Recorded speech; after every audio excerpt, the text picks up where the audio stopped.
Basically हम पढ़ने, बहुत बेसिक लेक्चर है आज का, बिल्कुल टफ नहीं है। बेसिकली हम पढ़ने वाले इलेक्ट्रोमैग्नेटिज्म। क्या पढ़ने वाले? इलेक्ट्रोमैग्नेटिज्म। बहुत बेसिक लेक्चर है आज का, टफ नहीं है बिल्कुल, बेसिक बेसिक आए रखेंगे, बिल्कुल ध्यान सुनना है ना। इधर देख, इलेक्ट्रोमैग्नेटिज्म, असलियत में इलेक्ट्रोमैग्नेटिज्म चलेगा करीब करीब 3 से 4 महीने। कितने महीने? इनफैक्ट 4 महीने मोटा मोटा।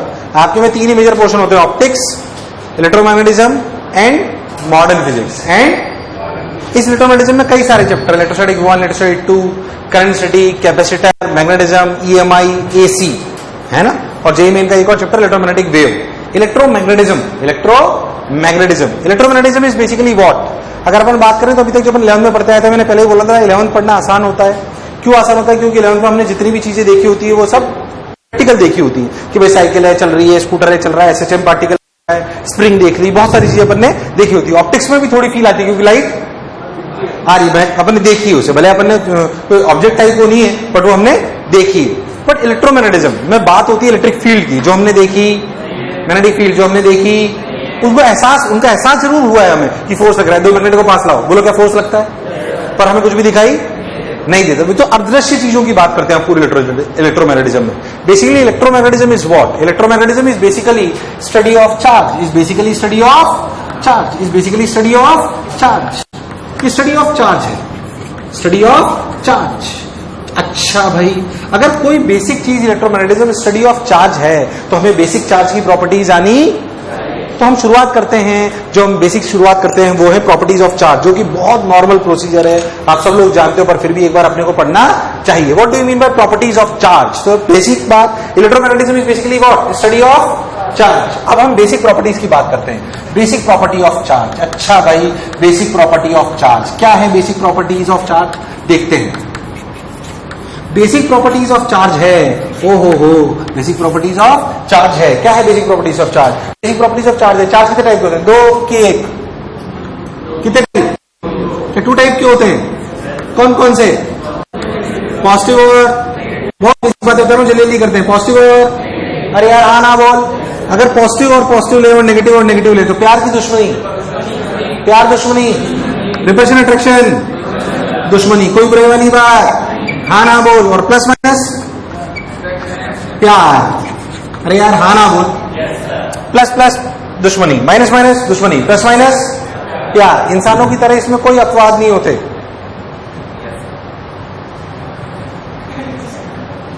क्या बोला मैं? इंसानों की तरह इनमें कोई अपवाद समझते हो? एक्सेप्शन। बहुत बढ़िया। क्या मेरी बात लिया? तो 2 टाइप, पॉजिटिव और नेगेटिव, पॉजिटिव नेगेटिव। अच्छा, यूनिट क्या होती है भाई इसकी? सब लोग बोले यूनिट क्या होती है? कूलम। क्या होती है? कूलम। अच्छा, ये स्केलर होती है वेक्टर? स्केलर है वेक्टर। चार्ज पॉजिटिव नेगेटिव दोनों हो सकता है। अरे यार हाँ ना बोल। पर एक ऐसी क्वांटिटी होती है स्केलर। 2 टाइप होता है, पॉजिटिव नेगेटिव, कोई बुराई वाली बात। अच्छा, चार्ज की स्मॉलेस्ट यूनिट क्या है? चार्ज की स्मॉलेस्ट यूनिट क्या है? स्मॉलेस्ट यूनिट मतलब सबसे छोटा चार्ज जो पाया गया वो कौन सा है? 1 नहीं, ई इलेक्ट्रॉन। कौन? जो सबसे छोटा चार्ज पाया गया वो कौन है? याद रखने वाली बात, इसे बोलते हैं smallest unit is plus minus E, that is plus minus 1.6 × 10⁻19। इससे छोटा चार्ज हम जानते हैं। हालांकि कुछ खोज हो चुकी है, स्टाइल मारने वाली खोज, ये किताबों में लिखी होती है पर आपके किसी काम की। आप सबसे स्मॉलेस्ट यूनिट क्या मानोगे? 1.6 × 10⁻19 कूलम। बहुत बड़ा चार्ज, बहुत छोटा चार्ज? छोटा भाई साहब, 1.6 × 10⁻19 कूलम, कोई बुराई वाली बात भाई साहब। पर स्टाइल मारने के लिए कुछ बातें और कर ली जाती किताब में, इसकी खोज हो चुकी है, वैसे थोड़ी बहुत वेरिफिकेशन भी हो सकती है, पर अभी हम इसे कंसीडर, इन्हें क्वार्क्स कहते हैं। इनकी वैल्यू होती है ±2e/3 या फिर ±e/3, पर हम इन्हें कंसीडर किसे करेंगे? अगर कभी लिखा हुआ दिख जाए तो याद रखना, बाकी इसके लिए परेशान होने की जरूरत नहीं। आपके लिए स्मॉलेस्ट यूनिट है +1.6 × 10⁻19, मतलब इससे छोटा चार्ज होना पॉसिबल। आप छोटी छोटी बातें और जानते होंगे। मास ऑफ इलेक्ट्रॉन कितना होता है? 9.1 × 10⁻31 kg। अरे भैया हाँ ना बोल। 9.1 × 10⁻31, सबने बोला ठीक, मैं नहीं बोला ठीक। मास ऑफ प्रोटॉन 1.67 × 10⁻27 kg, हाँ ना बोल। यही लगभग क्या मास ऑफ न्यूट्रॉन भी होता है? यही लगभग क्या होता है? परेशान होने की जरूरत बेसिक की बात है, कोई कष्ट वाली बात नहीं। अच्छा स्मॉलेस्ट यूनिट, चलो भाई बहुत बढ़िया बात समझ में आई। अच्छा मान लो मैं आपसे बोलूं कि कोई बॉडी न्यूट्रल है, कोई बॉडी क्या है, न्यूट्रल होने का मतलब इसमें इलेक्ट्रॉन कितने हैं, 0। न्यूट्रल होने का मतलब इसमें इलेक्ट्रॉन कितने हैं, मैं बोलूं कोई बॉडी न्यूट्रल है, इसका क्या मतलब है, मैं बोलूं कोई बॉडी न्यूट्रल है, इसका क्या मतलब है, इसका क्या मतलब है, पहले बताओ। कोई बॉडी न्यूट्रल है, इसका क्या मतलब है, क्या इसमें पॉजिटिव नेगेटिव चार्ज दोनों है पर बराबर है, पॉजिटिव नेगेटिव चार्ज दोनों है पर बराबर है, इसलिए ऐसा हो रहा है। पहले तो जो बोला चमका न्यूट्रल है पर इसमें इलेक्ट्रॉन तो है, पर इसमें इलेक्ट्रॉन तो है। अच्छा सोचो, मेरे को अगर इस बॉडी को चार्ज करना है, मान लो मैं इसको बोलूं कि इसमें से मैं 5 इलेक्ट्रॉन निकाल लूं, कितने निकाल लूं, 5 इलेक्ट्रॉन, तो बताओ इस बॉडी पे कितना चार्ज बचा, बोलो भाई, क्या इसमें चार्ज बचा, +5 ही, यार हाँ ना बोल, +5 ही -5 ही, +5 ही क्यों बोले तुम लोग, क्या 5 इलेक्ट्रॉन निकाल लिए तो क्या +5 ही इकट्ठे हो गए होंगे, यार हाँ ना बोल। चलो मैंने बोला 1 इलेक्ट्रॉन निकाल सकते हो, हाँ 2 3 4 6.5, तो इसमें चार्ज क्या -6.5 ही हो सकता है, अरे यार हाँ ना बोल। तो किसी भी बॉडी पे चार्ज क्या due to transaction of smallest unit of charges से होता है, अरे यार हाँ ना बोल। तो किसी भी बॉडी पे चार्ज या तो E होगा या 2E होगा या 3 होगा या 4E होगा या 5E होगा या 6E होगा, पर 6.5 क्या गलत बात है, यार हाँ ना बोल। इस प्रॉपर्टी को कहते हैं क्वांटाइजेशन ऑफ चार्ज, क्या कहते हैं, कोई खास प्रॉपर्टी नहीं, डरो मत, क्वांटाइजेशन ऑफ चार्ज, क्या कहते हैं, quantization of charge. Quantization of charge means Q बराबर ±NE, Q बराबर ±NE, where N is an integer, where N is an, मतलब किसी भी बॉडी पे जो चार्ज होगा क्या वो इंटीग्रल मल्टीपल ऑफ N होगा, अरे क्या होगा, आवाज नहीं, क्या होगा, इंटीग्रल मल्टीपल ऑफ N होगा, इसमें कोई शक वाली बात। तो Q बराबर +-NE, सबने बोला ठीक, मैंने भी बोला ठीक, सिंपल सी प्रॉपर्टी। अच्छा भाई क्वांटाइजेशन ऑफ चार्ज हम समझ गए, और क्या हमें समझ में आना चाहिए, ध्यान से देखो। मान लो एक सिंपल सा सवाल मैं आपको बताता हूं, आपको फिर से मेरी बात में क्लैरिटी आ जाएगी। मान लो कि कोई आइसोलेटेड सिस्टम है, क्या है, कोई आइसोलेटेड सिस्टम में इसमें बोलूं एक बॉडी A है, एक बॉडी B है, एक बॉडी C है। मैंने आपको बोला कि A पे 2 कूलम चार्ज है, B पर 3 कूलम चार्ज है, इस पर -1 कूलम चार्ज है। हमने कुछ करा, क्या करा, कुछ करा, तो हमने देखा कि इस आइसोलेटेड सिस्टम में जो A पर चार्ज है वो हो गया -2 कूलम, B पर चार्ज हो गया 4 कूलम, तो बताओ C पर कितना है, बोली,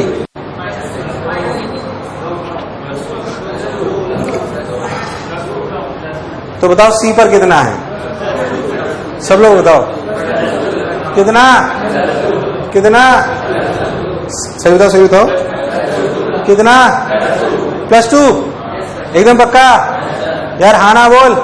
कैसे करा तुमने, क्या 2 + 3 -1 = -2 + 4 + x, अरे ये तो करा आपने क्या करा मैं आपको बताता हूं, आपने करा 2 + 3 - 1 = -2 + 4 + x, बोल यस और नो, यही करना आपने। जब आपने यही करा तो 4 ने 4 को मार दिया, 3 - 1 कितना हुआ, 2, अरे क्या x की वैल्यू 2 आई, x की वैल्यू कितनी आई, 2, बहुत बढ़िया सर। अरे तो हम पहले से भी जानते थे, इसे बोलते हैं कंजर्वेशन ऑफ चार्ज, क्या बोलते हैं, प्रॉपर्टी ये कहती है कि for an isolated system total charge is conserve. Property क्या है, फॉर एन आइसोलेटेड सिस्टम, क्या इन तीनों के लिए आइसोलेटेड सिस्टम है, for an isolated system total charge is, for an isolated system, for an isolated system, for an isolated system total charge is conserve, total charge is conserve. ये भी एक property है, परेशान होने की कोई जरूरत नहीं। यार मुझे लगा ही नहीं तुम्हें आया, अरे आया कि नहीं आया। और एक और लास्ट प्रॉपर्टी सुनते हैं, ये बहुत बेसिक सी प्रॉपर्टीज हैं जो अपने को चार्ज के बारे में पता होगी। और देख, अगर आपने कभी सुना होगा कि मास डिपेंड्स ऑन वेलोसिटी, सुना है कभी आपने फॉर्मूला, m बराबर m0 √1 - v²/c², सुना है कभी। नॉर्मल लाइफ में जो अभी तक हमने पढ़ा उसमें हम इसे कंसीडर नहीं करते थे, अब जरूरत पड़ेगी क्योंकि बहुत छोटे छोटे से पार्टिकल्स हैं, उनकी रफ्तार हम इतनी तेज कर पाते हैं कि वो स्पीड ऑफ लाइट के कंपैरिजन में थोड़ा बहुत आ सके, तो उनका मास कांस्टेंट रहता है कि वेरिएबल, असलियत में मास का फॉर्मूला ये है, m बराबर m not under root of 1 minus v square by c square. तो c speed of normal cases में जो हम स्पीड लेते हैं उसका सी से कोई कंपैरिजन। तो फॉर नॉर्मल केसेस क्या m equal to m not, यहां पे m नॉट है रेस्ट मास, क्या है, इसलिए जितनी भी मैकेनिक्स हम पढ़ते हुए आए उसमें कभी भी हम इसे कंसीडर, पर अगर आप इलेक्ट्रोमैग्नेटिज्म की थ्योरी में जाओगे तो शायद इसे कंसीडर। तो सर इसमें चार्ज में क्यों बता रहे हो? असली में चार्ज तभी हो सकता है जब मास हो, चार्ज तभी हो सकता है जब बिना मास के चार्ज आना पॉसिबल। पर प्रॉपर्टी ये कहती है कि मास जरूर वेलोसिटी के साथ चेंज होता है, पर चार्ज चेंज, अरे हाँ ना बोले यार। तो प्रॉपर्टी काम की होती है, आगे जाके तुम्हें समझ में आएगा कि mass depends on the speed of the particle but charge does not depend on the mass depends on the but charge does not depend on the. यार नहीं आया, अरे आया कि नहीं आया, कोई बुराई वाली बात, सोच ले 101%। बेसिकली ये प्रॉपर्टीज है। फिर से एक बार प्रॉपर्टी रिवाइज करते हैं। हमने बोला electromagnetism is basically study of charge, दो type, positive negative, positive negative में दुश्मनी, पॉजिटिव नेगेटिव में प्यार, यूनिट होती है कूलम। अगर अपन बात करें तो स्केलर क्वांटिटी स्मॉल यूनिट होती है प्लस माइनस ई, स्टाइल मारने के लिए क्वार्क्स क्यू बराबर plus minus E by 3। Mass of electron mass of proton को मैंने आपको बता दिया। उसके बाद मैंने आपको बताया कि न्यूट्रल बॉडी होती है उसमें से आप या तो E2 E3 निकाल सकते हो, it is known as quantization of charge, it is known as. उसके बाद मैंने आपको आइसोलेटेड सिस्टम के लिए क्या charge is conserve and if a particle is moving जिसके पास चार्ज भी और मास भी है तो वेलोसिटी के साथ क्या चेंज होगा, चार्ज की मास क्या चेंज होगा, पर चार्ज। क्या मेरी बात क्लियर है? सारी प्रॉपर्टीज लिख डालो, बहुत बेसिक प्रॉपर्टीज।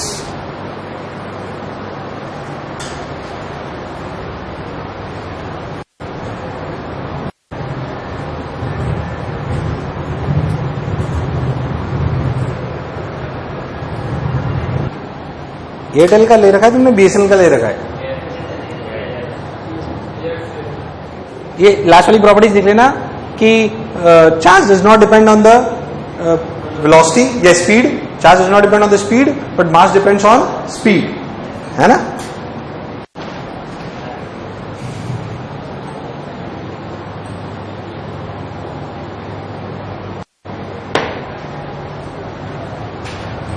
चलो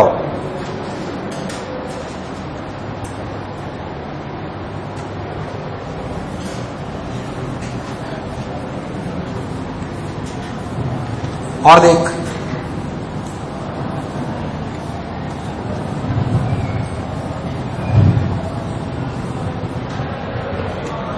संडे टेस्ट ले आइए इधर देख। इलेक्ट्रोमैग्नेटिज्म बेसिकली स्टडी किसकी थी? हाँ नहीं, किसकी थी? चार्ज की स्टडी थी, इसमें कोई शक वाली बात। चलो भाई बहुत बढ़िया, चार्ज की स्टडी थी, अच्छा भाई बहुत सुंदर, बहुत बढ़िया, बहुत मजा आया बाबा। चलो भाई अच्छा, अब क्या करें? अब स्टडी ऑफ चार्ज पे बेसिकली अलग अलग चैप्टर बनाए गए, तो अपन अलग बहुत सारे चैप्टर बनाए, पूरे 4 महीने कम से कम अपन इसे पढ़ेंगे। तो यही सब कुछ बेसिकली पढ़ने वाले चैप्टर्स हैं। तो अपन बात करें तो बाइफरेट ऐसे करा गया है कि मान लो कि चार्ज एट रेस्ट, अगर चार्ज रेस्ट पर हो तो एक अलग टाइप की फील्ड जनरेट करता है जिसे कहते हैं इलेक्ट्रिक फील्ड। क्या कहते हैं? सुना तो होगा यार, हाँ ना बोल। जब वो रेस्ट पे रहेगा तो इसी में 3 चैप्टर आ जाएंगे बेसिकली अपन जो पढ़ेंगे, इलेक्ट्रो 1 इलेक्ट्रो 2। मैं आज सीक्वेंस बता रहा हूं आपको, बाकी पढ़ना तो अपने को आज इलेक्ट्रो 1 है।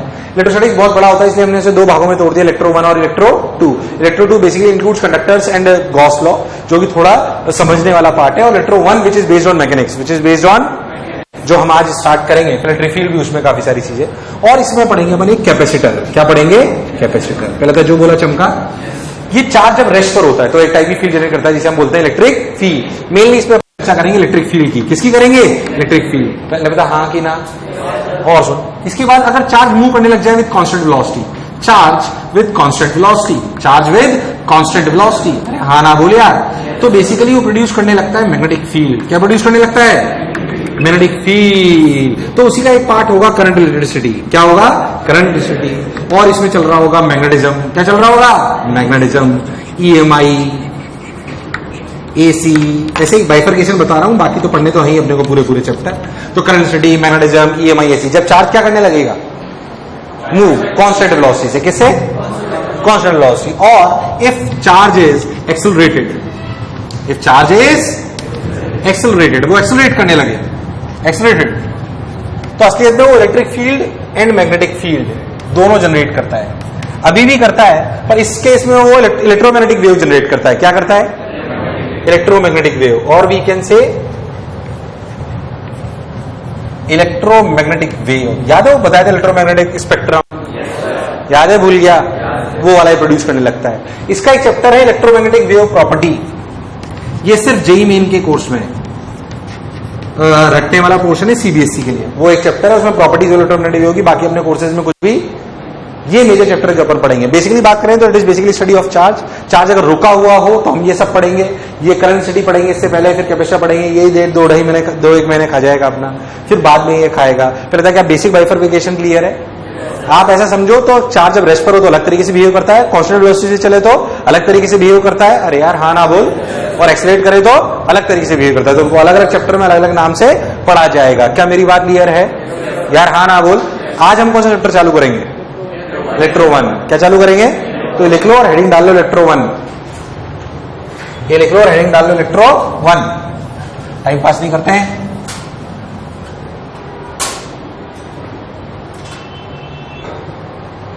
हो गया क्या ये? सर हेडिंग डालने अब इलेक्ट्रो 1। क्या हेडिंग डालने? इलेक्ट्रो 1। और उसमें सबसे पहले हेडिंग डालें जो आपने पढ़ा हुआ है, उसे बोलते हैं कूलम्स लॉ। अरे सुना है क्या? yes, sir. 2-3 लेक्चर उसी पे चर्चा होगी। और pure mechanics.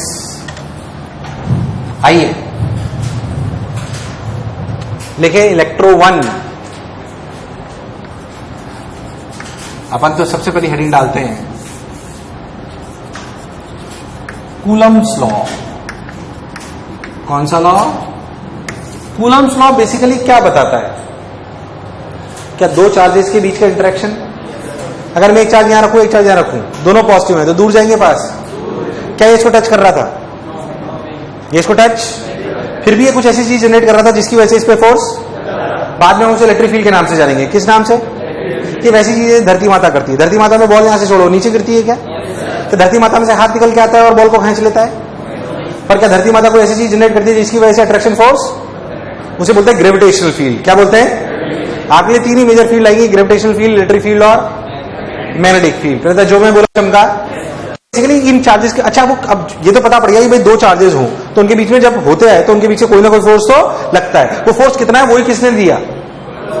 Coulomb's law basically states the relation between the interaction force between the two charges. It states the interaction force between the two charges. अब वो क्या है? लॉ है। लॉ का मतलब नियम जो हमें मानना पड़ेगा। क्या मेरी बात क्लियर है? क्लियर। चलो आगे चलते हैं। मान लो अपन बात करें तो अपन ने बोला Q1 चार्ज है, बोला कि Q2 चार्ज है। सिंपल सी बात, किधर फोर्स लगा है बताने का बहुत सिंपल सा तरीका है। मैं आपको बेसिक सी बात बताता हूँ। इसे पकड़ लो, इसे छोड़ो, जिधर भागे उधर ही तो फोर्स लगा होगा। अरे इसमें कौन सी खास बात? इसे पकड़ लो, इसे और इसे छोड़ो, जिधर ये भागे इसे उधर ही तो फोर्स लगाया होगा भाई। तो पता पड़ गया उसमें क्या है? तो ये लगा फोर्स ऑन 2 ड्यू टू 1। अरे यार डायरेक्शन पता पड़ी। मैग्नीट्यूड के बारे में बाद में चर्चा करेंगे, इसमें कोई शक वाली बात। हो फिर इसे पकड़ लिया और इसे छोड़ा तो फोर्स इधर लगा भाई। तो ये फोर्स ऑन 1 ड्यू टू 2। अच्छा पॉजिटिव पॉजिटिव तो दूर भागे, पॉजिटिव नेगेटिव नेगेटिव तो भी, और पॉजिटिव नेगेटिव तो ये भी हमें पता पड़ गया। अरे हाँ ना बोलिया? नहीं आया। बोला आया कि नहीं आया? अच्छा अब हमने क्या करा? मान लो दोनों का मास सेम ले लेते हैं, दोनों का मास।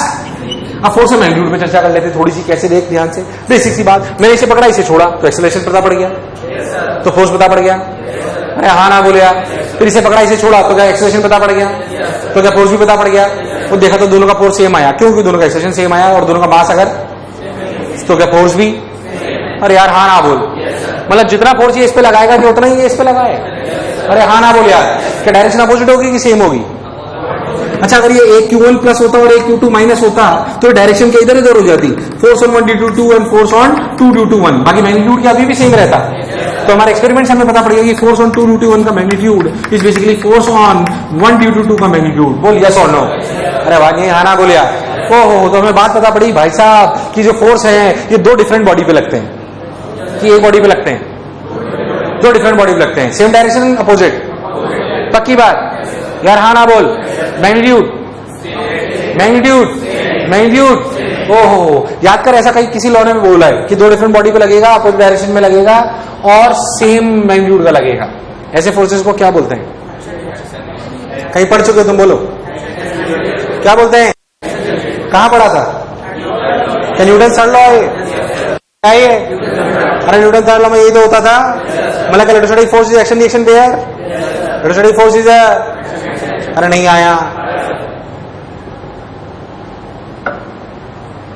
बहुत बढ़िया, ये बात समझ में आ गई। हाँ, it is action reaction pair. देख बिना मैग्नीट्यूड के सवाल बन जाएगा अगर तुझे ये बात समझ में आती। देख मान लो आपसे सिंपल सी बात, अभी तो मैंने चालू नहीं करा, कोई फॉर्मूला नहीं बताया, फिर भी देख, मान लो मैं बोलूं कि एक 2 कूलम चार्ज है 2 किलो का, मैं बोलूं कि एक 4 कूलम चार्ज है 4 किलो का, ठीक, दोनों को छोड़ दो, रिलीज, दूर भागेंगे पास, खुद बताओ, दूर भागेंगे पास, दूर पास, दूर पास, क्यों दूर भागेंगे?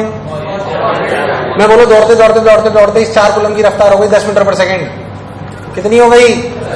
तो बताओ 2 की कितनी हुई?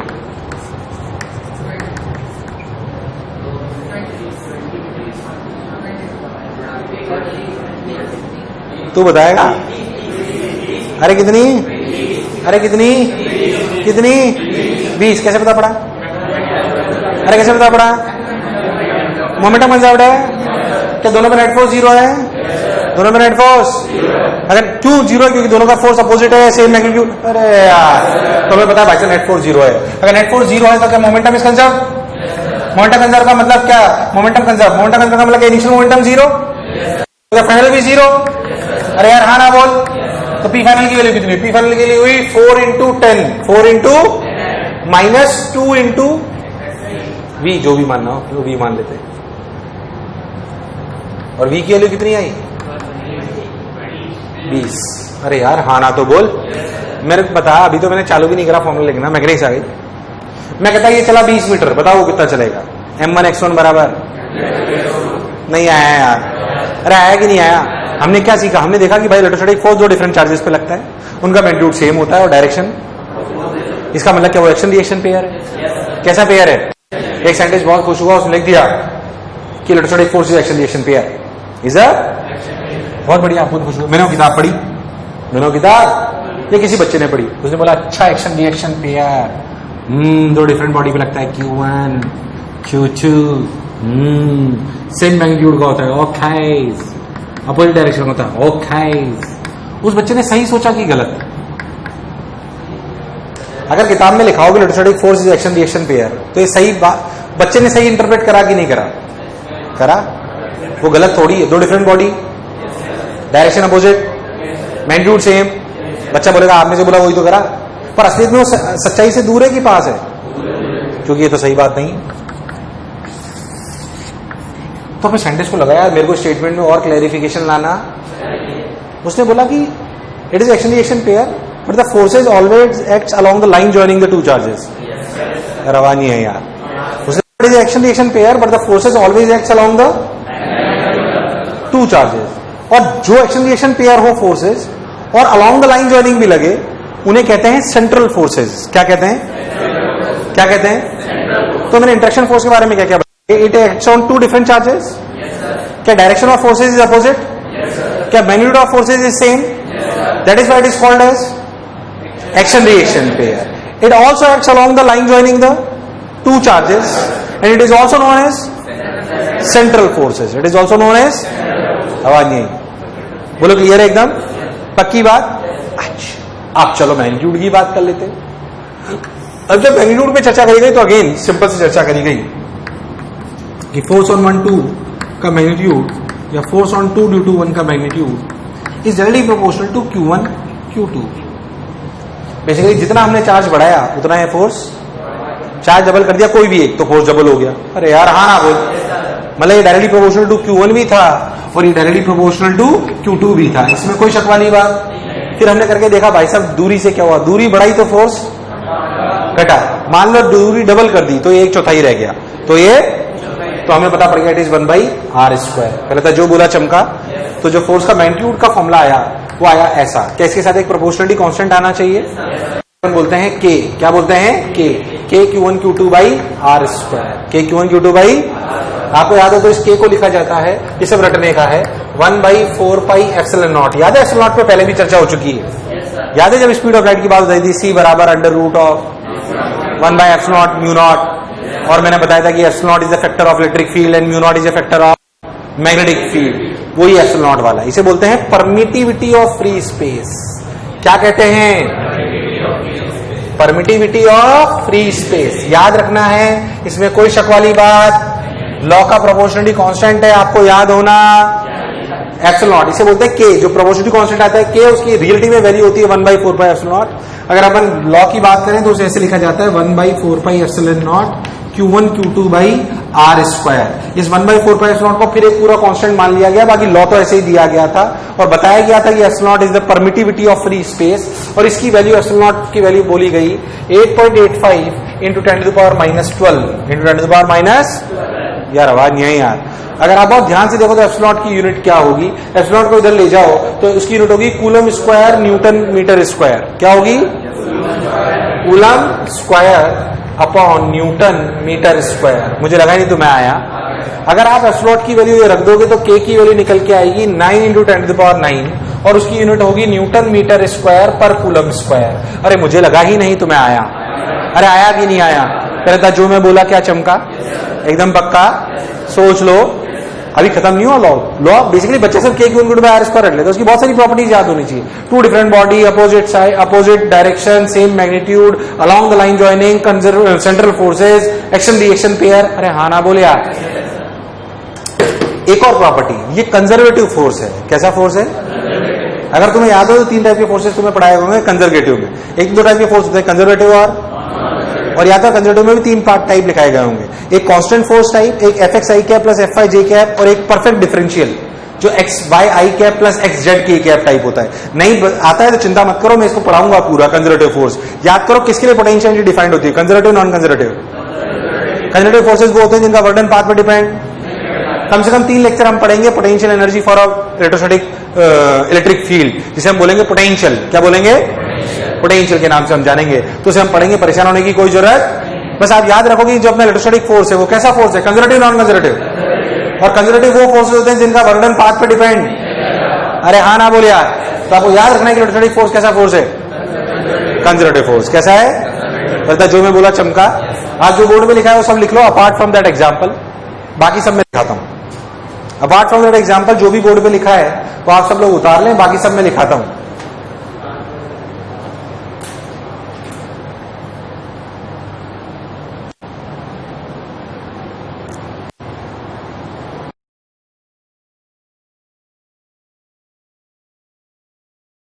Electrostatic force acts between two different charges. Electrostatic force acts between two different charges. जल्दी लिख।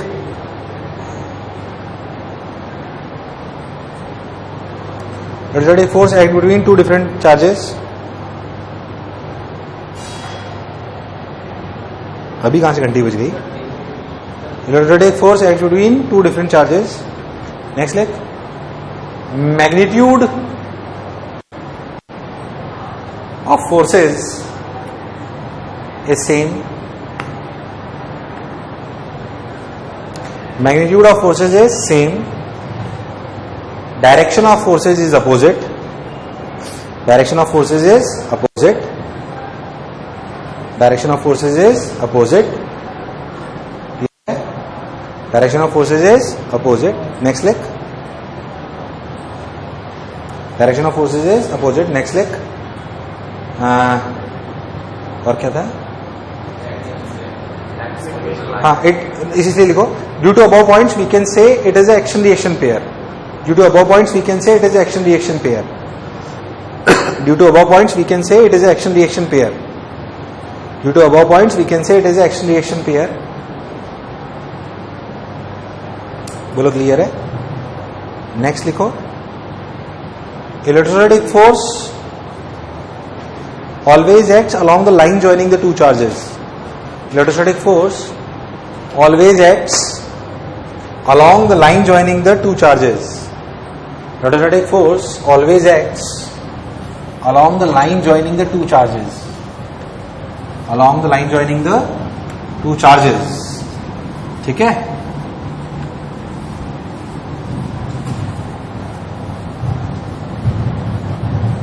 Next lick. Due to above points, it is also known as central force. Due to above points, it is also known as central force. to above points, it is also known as central force.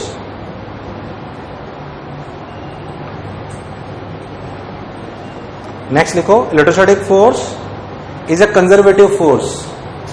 Electrostatic force is a conservative force. Electrostatic force is a conservative force. बोलो clear है ना? एक और property इसके बारे में समझे अपन, बाकी मैग्नीट्यूड पे अपने को सारी चर्चा करनी है. के Q1 Q2 बाई अपन नहीं, के Q1 Q2 बाई ये अपन जानते हैं. और एक छोटी सी प्रॉपर्टी बात करते हैं. मान लो ये 1 चार्ज है, ये 2 चार्ज है, ये Q1 ये Q2, ये माइनस मान लेते हैं. तो 2 वाला 1 को प्यार कर रहा था कि दुश्मनी? अरे ये नेगेटिव है पॉजिटिव है? प्यार. क्या फोर्स इधर लग रहा था? फोर्स ऑन 1 ड्यू टू, इनका जीवन अच्छा चल रहा था, सब सुंदर था.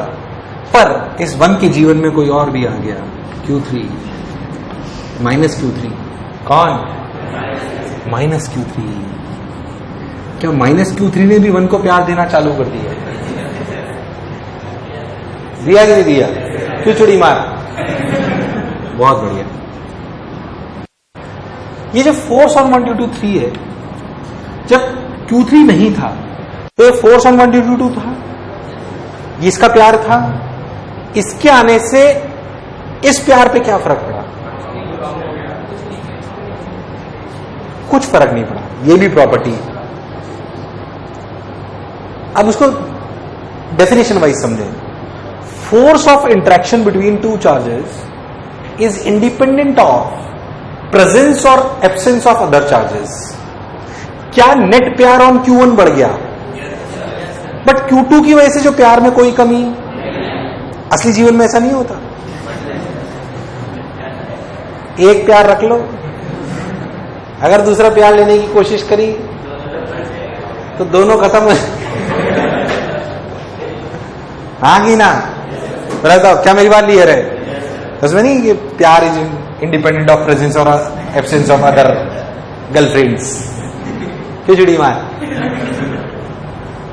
पर यहां पे ऐसा बहुत ही नेक दिल लोग हैं ये लोग कि फोर्स ऑफ इंटरेक्शन, प्रॉपर्टी सुनो, force of interaction between 2 charges is independent of presence और एब्सेंस ऑफ, मतलब ये फोर्स ऑन 1 ड्यू टू 2 जो है इंडिपेंडेंट ऑफ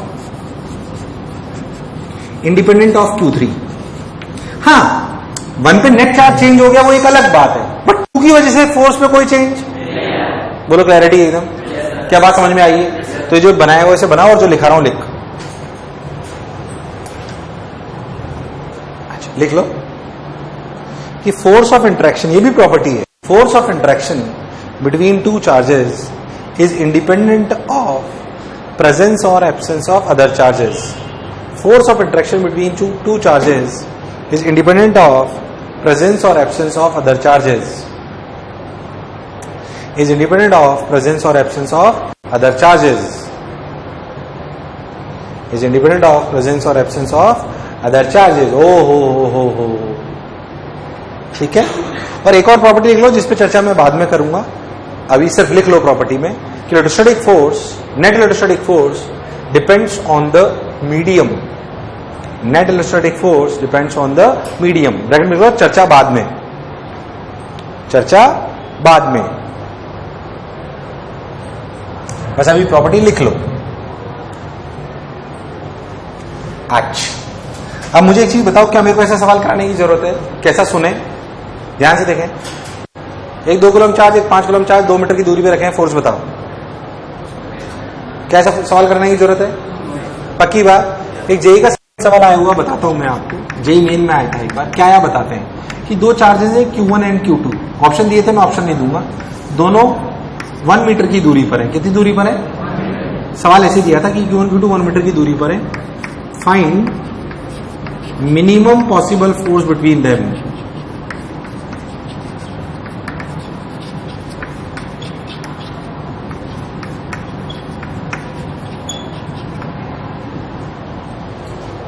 ऑप्शन नहीं दे रहा.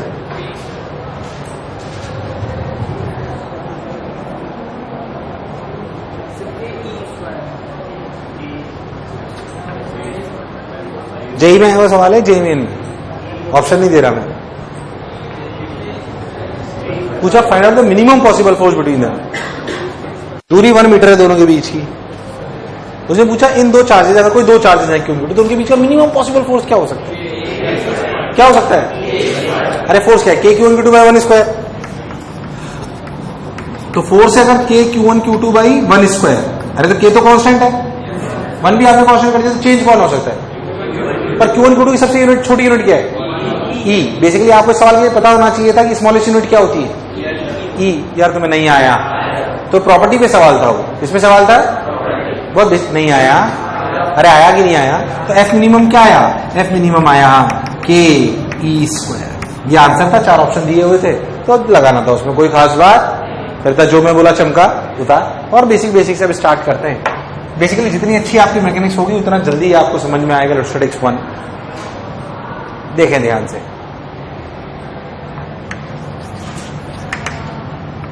वेक्टर से जोड़ते हैं। आइए बेसिक वेक्टर से, मान लो मैं आपको बोलूं एक ट्राइंगल है, इक्विलेटरल ट्राइंगल, साइड ए, उसके तीनों वर्टेक्स पे चार्ज रख दिए Q Q Q। किसी भी एक चार्ज पर नेट फोर्स बताएं। सिंपल सवाल है एकदम। क्या तुम्हें वेक्टर रिजॉल्व करने आते हैं? आते हैं कि नहीं आते? तो बताओ इस सवाल का। एक ट्राइंगल है जिसके तीनों वर्टेक्स पे चार्ज रखे हुए हैं, किसी भी एक चार्ज पर नेट फोर्स बताओ। सिंपल, पहले बताओ एक चार्ज पर कितने फोर्स लगेंगे? 1 2 3। 1 2 3। अबे 3 चार्ज है, एक तो खुद ही है। अरे है कि नहीं?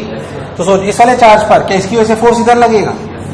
अरे यार हाँ ना बोल, कितना लगेगा? kq²/a²। इस Q की वजह से इधर लगेगा कितना?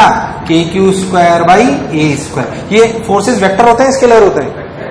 तो वेक्टरली जुड़े होने चाहिए। दो फोर्सेस ध्यान से देखो तो दोनों के बीच का एंगल है 60 डिग्री। कितना है?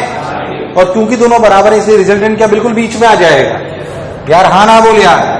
एफ नेट, इन दोनों को एफ एफ मान लेते हैं। सबने बोला ठीक, मैंने ही बोला ठीक। तो एफ नेट के लिए लिखी जाएगी √f² + f² + 2f² cos 60। cos 60 के लिए कितनी होती है? हाफ। तो क्या आंसर आया? √3f, यानी कि √3 kq²/a²। मुझे लगा ही नहीं तुम्हें आया। अरे भाई हाँ ना तो बोल। अब सोच के देखना, इसमें बहुत सारे सवाल कराता हूं, बहुत सारे। कैसे करा सकता हूं? जैसे दूसरे बैच में 2-3 कराएं, तो मैं ज्यादा नहीं कराऊंगा, थोड़ा अच्छा ही कराऊंगा। ध्यान से, क्या तू ये सवाल कर सकता है? पहले था किसी एक चार्ज पे फोर्स बताओ, बस कितने लगेंगे? क्या तीनों बराबर फोर्स होंगे? 2 बराबर होंगे, क्या निकाल सकता है? अब इसमें इलेक्ट्रोस्टैटिक्स है, इसमें तो वेक्टर है। इसमें इलेक्ट्रोस्टैटिक्स है कि वेक्टर है? इसमें क्या इलेक्ट्रोस्टैटिक्स है? और सवाल तो करना, मतलब ये सब बैच में, जैसे 12th का नॉर्मल बैच है तो उसमें कराया मैंने, तो मैं नहीं कराऊंगा। 13 होते तो ये भी नहीं करा था। समझ में आया नहीं आया? है ना, क्योंकि मैकेनिक्स पढ़ के उनको इलेक्ट्रोस्टैटिक्स पढ़ाते हैं बिल्कुल लगातार सीक्वेंस में, तो जरूरत ही नहीं पड़ती बिल्कुल। इधर देख ध्यान से, मान लो मैं सवाल सुन रहा सिर्फ, तो एक अच्छा करा दूंगा आपको। मान लो यहाँ पे चार्ज Q, यहाँ पे चार्ज Q, नेट फोर्स इस पे नेट फोर्स, इस पे नेट फोर्स, सोच लो एकदम पक्का। इसमें नेट फोर्स 0। अच्छा अगर इसको मैं माइनस ले लेता तो सोच किधर आता? अंदाजन सोच किधर आता? नेट फोर्स डायरेक्शन की जरूरत बचे बता दे। क्या इन दोनों की वजह से कैंसिल होता? अरे है कि नहीं यार? इन दोनों की वजह से, इसकी वजह से और इसकी वजह से जुड़ता घटता, जुड़ता घटता किधर आता? क्या इधर आता? क्या निकाल सकता था? मैं कह रहा हूं यह भी माइनस होता।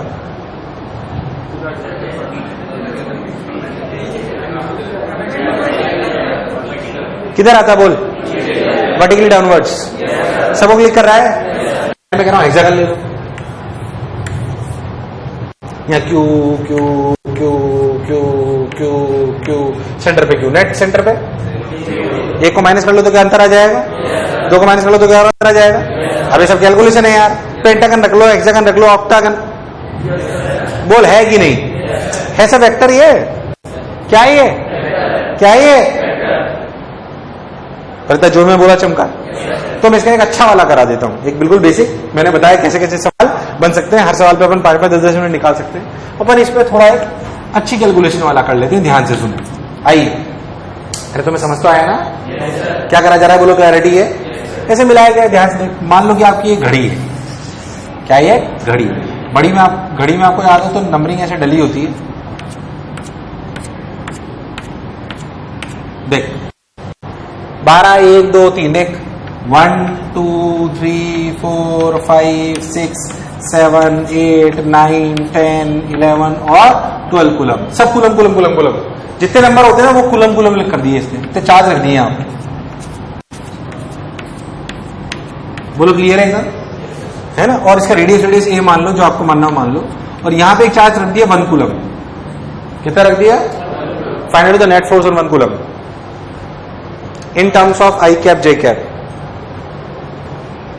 Find out the net force on 1 coulomb.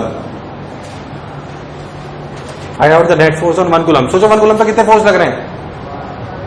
12। तो आपको ढंग से 12 वेक्टर जोड़ने आने चाहिए। ध्यान से देखोगे तो आसान हो जाएगा।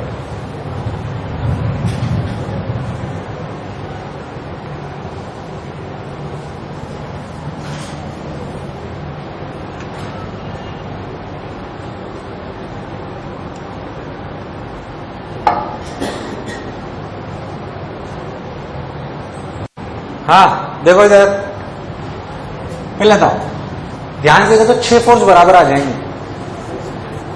यार तुम्हें नहीं आया? 6 फोर्स कैसे आ जाएंगे?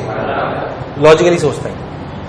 देख इस 7 क्यू की वजह से इधर और 1 की वजह से इधर, क्या इफेक्टिवली 6 की वजह से इधर।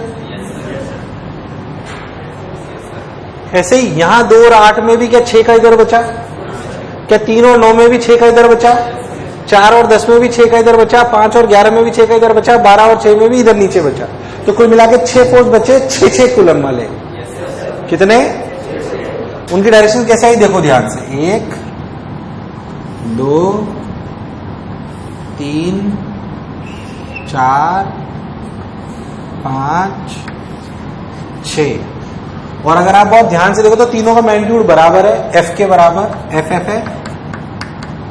और इस f की रिलेटिव में वैल्यू कितनी है? इस f की वैल्यू है k into 1 into 6 by A square. पहले बताओ यस और नो।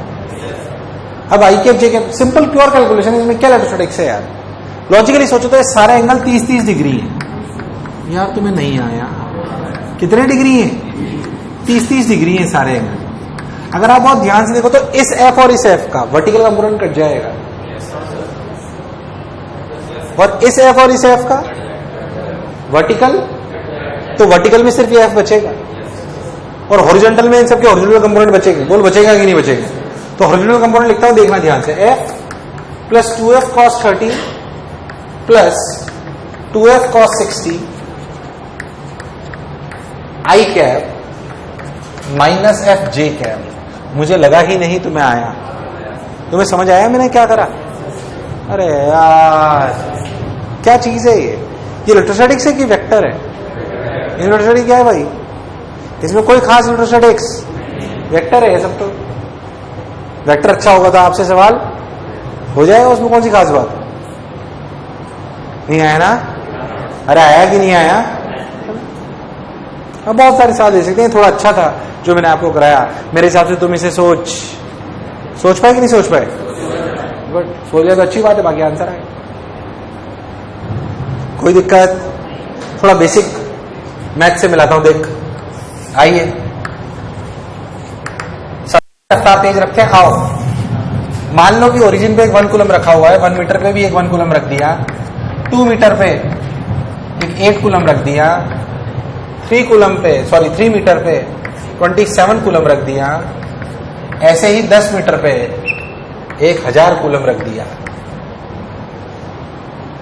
कितने चार्ज रखे? 10 और 1/11 ओरिजिन पे। बोलो क्लियर है एकदम? बोलो क्लियर है एकदम? दिखाई दे रहा है सबको, है ना? आपसे पूछा find force on the charge at origin. Find force on the charge at origin. Find force on the charge at origin.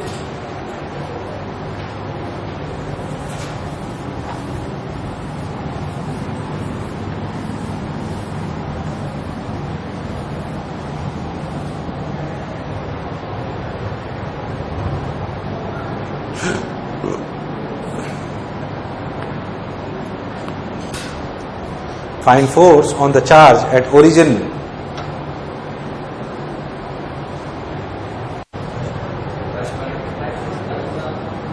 हाँ, गणित है प्योर। ध्यान दो तो सीरीज बन गई होगी। ध्यान देखो सब लोग,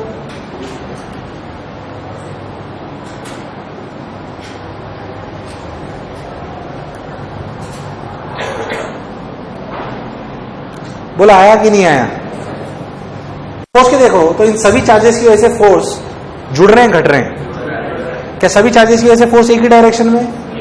इसमें कुल मिला के 10 फोर्स लग रहे हैं। इस पहले की वजह से लगेगा, के सब में कॉमन ले लो, 1 भी सब में कॉमन ले लो, लिखा जाएगा 1/1²। फिर लिखा जाएगा 8/2²। फिर लिखा जाएगा 27/3²। फिर लिखा जाएगा 1000/10²। ध्यान से देखो तो ये 2 क्यूब है, ये क्या फिर 4 क्यूब आएगा? अरे हाँ ना बोल। तो सीरीज किसकी बनी? 1 + 2 + 3 + 4। अरे 1 + 2 + 3 + 4 अप टू n का समेशन n × n + 1/2। तो भाई से डायरेक्ट आंसर आया k × 10 × 11/2। तो आंसर आया 55k। मुझे लगा ही नहीं तुम्हें आया। अरे आया कि नहीं आया? कोई बुराई वाली बात? एक और ऐसा सवाल जो आपकी प्योर गणित ही चेक करेगा, इसमें कोई शक वाली बात नहीं। आइए देखिए, मिलके करते हैं। मान लो मैं आपको बोलूं कि यहाँ पे रखा है 1 कूलम, 1 मीटर पे रखा है 1 कूलम, 2 मीटर पे रखा है -2 कूलम, 3 मीटर पे रखा है 3 कूलम, ऐसे अनंत तक रखा गया है। कहां तक रखा गया है? अनंत तक। Find force on the charge at origin. Plus minus plus minus plus minus ऐसे रखा है ना?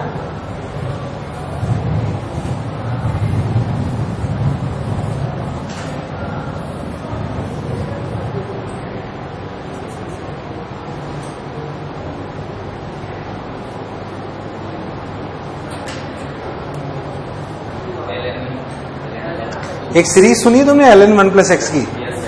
सुनिए कहीं? ये वो बनेगी। चलो अपन पहले मिलके करते, देख k 1, तो 1 तो कॉमन आ गया बाहर, 1/1² -2/2² + 3/3² -4/4²। बोल यस और नो एंड सो ऑन। इस सीरीज को देखो तो ये सीरीज आई k 1 - 1/2 + 1/3। क्या ये APGPHP? कुछ भी नहीं है, कोई सीरीज नहीं है ये, कोई APGPHP नहीं है। आपको अगर नहीं आता है तो रट लो, फिजिक्स में कई जगह काम में आएगा। एक सीरीज होती है, आपको कुछ सीरीजें शायद पता नहीं अभी लिखाएंगे बाद में लिखाएंगे। ऐसी सीरीज होती है sin x tan x, लिखाई ना? तो इसकी भी सीरीज लिखाई होगी ln 1 + x की। याद है सीरीज क्या थी? x - x²/2 + x³/3 -x⁴/4 up to so on. अगर तुम इसमें x की वैल्यू 1 डालो तो ln 2 की वैल्यू क्या आएगी?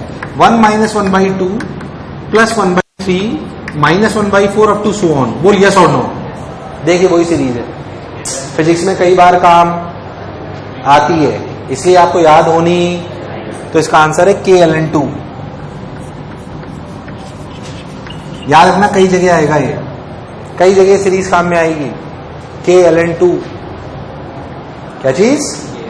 ऐसे कई सीरीजों से बनाया जा सकता है, कई अलग प्रकार से उसे करा जा सकता है।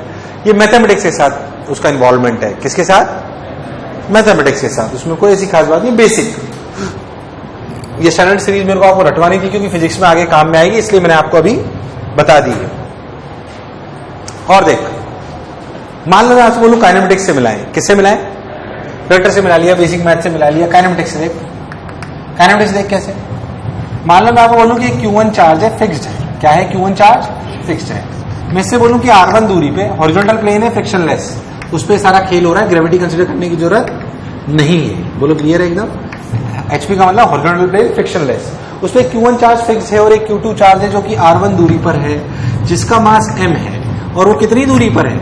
R1 दूरी पर, और इसे रिलीज कर दिया गया। क्या कर दिया गया? रिलीज। पहले तो Q2 चार्ज किधर दौड़ेगा? Right left, right left. रफ्तार बढ़ेगी घटेगी? रफ्तार बढ़ेगी घटेगी? बढ़ेगी घटेगी? बढ़ेगी घटेगी? अभी रफ्तार कितनी है? अभी रफ्तार कितनी है? तो रफ्तार बढ़ेगी घटेगी? बढ़ेगी घटेगी? एक्सेलरेशन?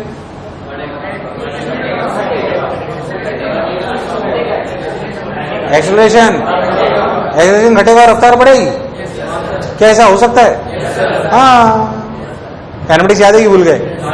अरे एक्सेलरेशन भले कम हो रहा है पर है तो पॉजिटिव ही, तो रफ्तार बढ़ेगी घटेगी? पक्की बात। एक्सेलरेशन कांस्टेंट है कि वेरिएबल है? क्या काइनेमेटिक्स में एक्सेलरेशन वेरिएबल वाले सवाल आते थे?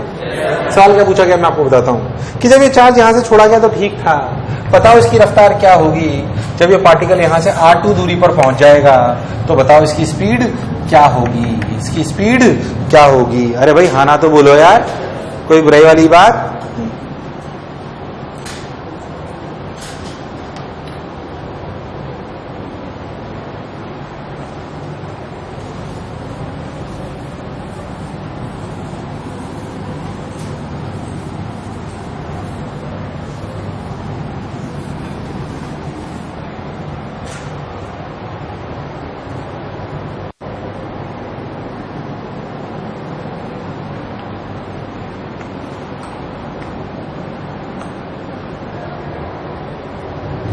इधर देख, यहां से x दूरी पे देखो तो फोर्स कितना है? किसी भी x दूरी पे फोर्स कितना है पहले बताओ?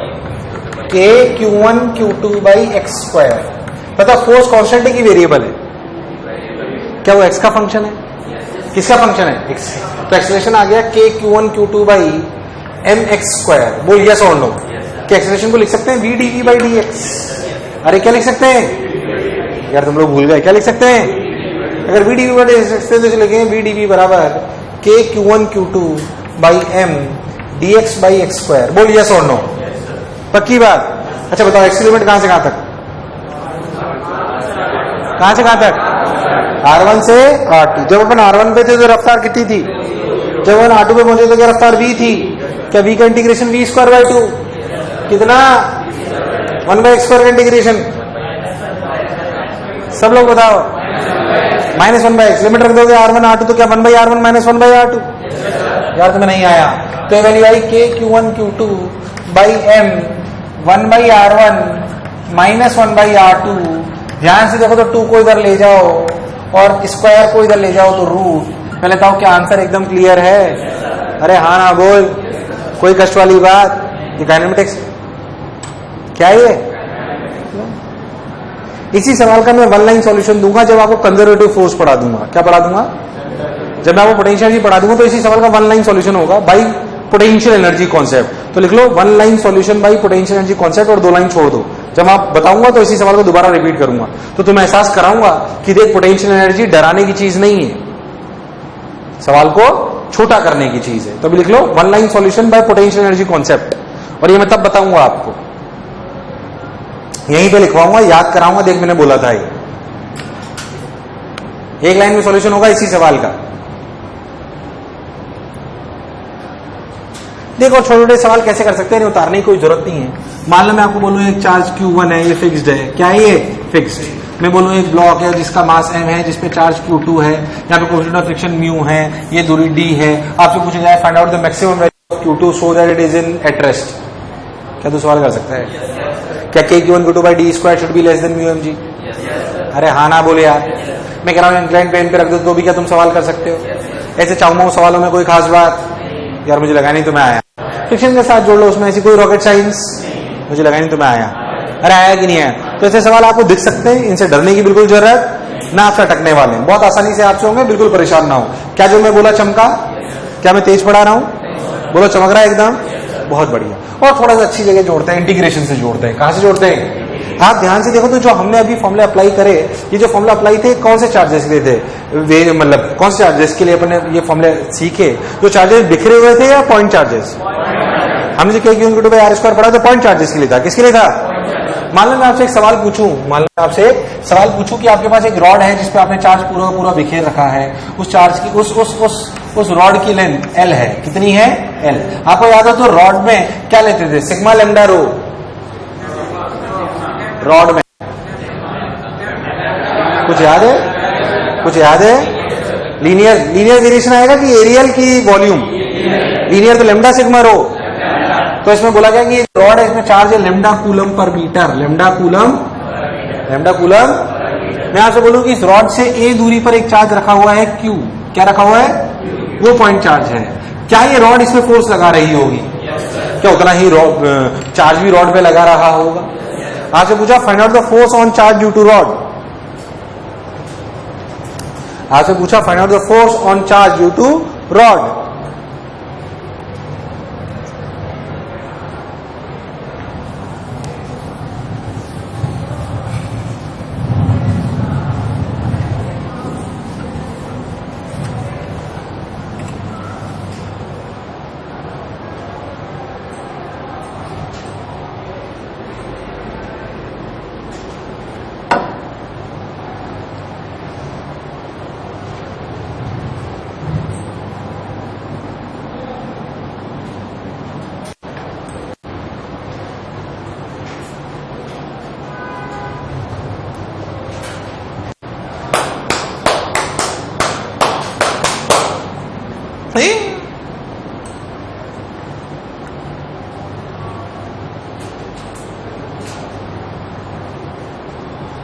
चंदन सा बदन चंचल चितवन, धीरे से तेरा ये मुस्काना मुझे दोष न देना जग वालों।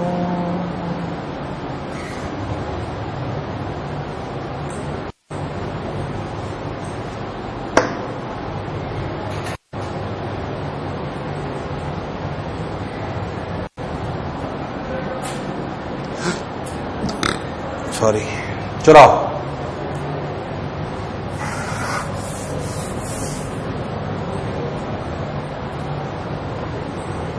बताओ।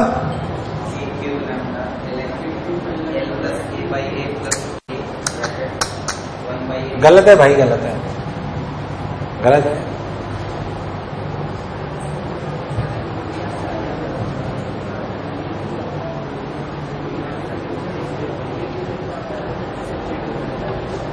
इधर देख, ऐसा कुछ आएगा। पहले बताओ इसकी लेंथ कितनी है? टोटल चार्ज लेमडा एल, अरे कितना बीच में रख लो ना, लेमडा एल। तो ये दूरी कितनी हुई? ए प्लस एल बाई टू, ये चार्ज क्यू, तो फोर्स कितना हुआ? के lambda L Q by A plus L by two का होल स्क्वायर। सही है गलत है? ये गलत है।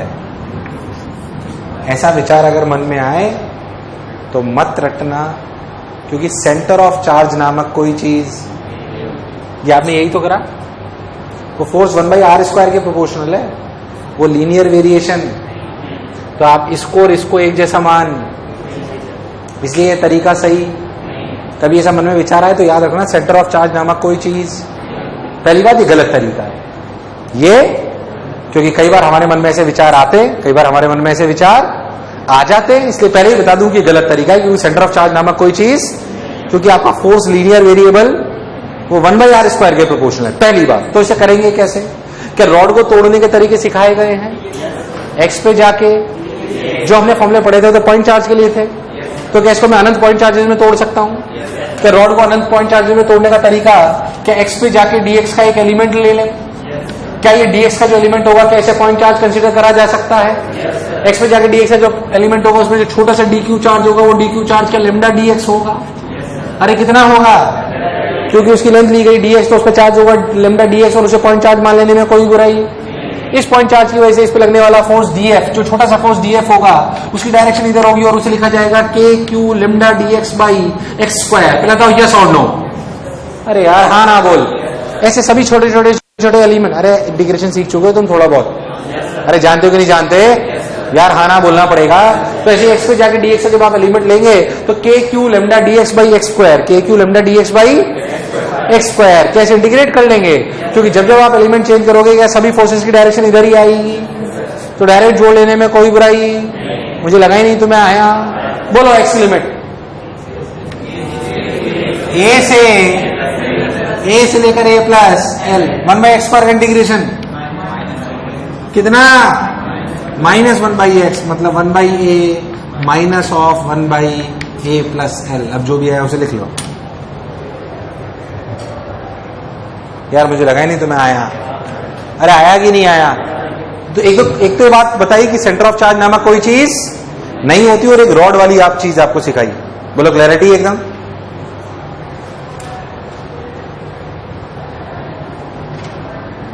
देखो ध्यान से,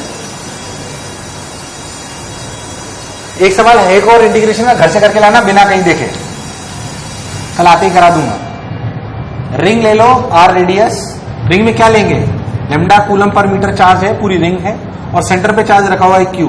तुम्हें याद है रिंग को तोड़ने का तरीका? थीटा पे जाके, भूल गए तुम लोग यार, ये भी इंटीग्रेशन करके लाना है, करके लाना है इसे, ठीक है। और कल टेस्ट पेपर कर लाओ, कल मैं टेस्ट पेपर डिस्कशन कर दूंगा।